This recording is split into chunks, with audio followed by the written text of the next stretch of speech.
Good afternoon. I'm sharing this video today to explain a couple of new SOGs which have just been released from the department. My goal is to clear up a few questions that have been presented to me. As you might realize, SOGs are developed to provide a clear understanding of standard practices to both protect the city and the employees in the event there may be concerns about the employee's conduct. The first SOG I would like to cover is the SOG dealing with social media. This has been an area which has been changing over time to platforms from MySpace to Facebook, Twitter, and even Snapchat. This SOG is an attempt to clarify areas which may land you in trouble with the city or department if certain things are not understood. We need to be very careful of any information which gets posted while on duty to ensure the privacy of both the public we serve and the people we work alongside. You also need to understand that even though you are off duty, you still may be facing discipline for any posts on social media if you have identified yourself as a government worker.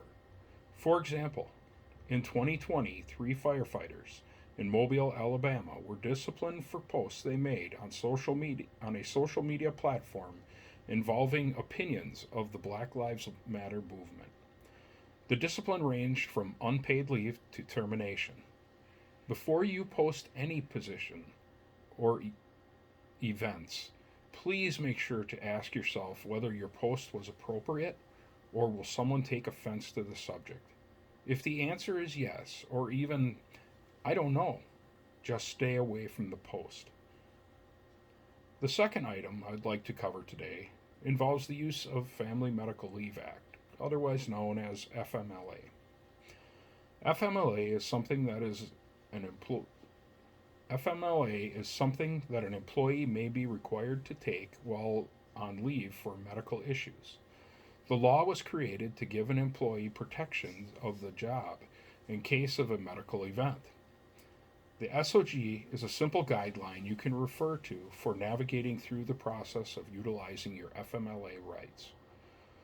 One of the common questions which comes up is who is eligible for FMLA benefits. This is a benefit available for employees who have worked for 52 consecutive weeks and been paid for 1,000 hours of work.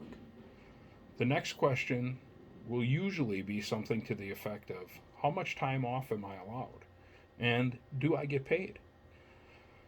The time allowed off is set based on what the need may be. For a family member in need of help, an employee is allowed up to 2 weeks. For the birth of a child, the employee is allowed up to 6 weeks. And for a medical situation involving the employee, 12 weeks may be granted.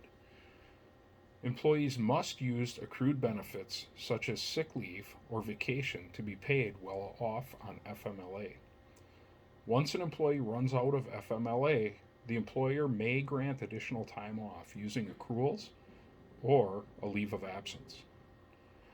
I hope this addresses some of the more common questions involving the new SOGs. If you have any further questions, please contact us and we will attempt to answer any questions you may have.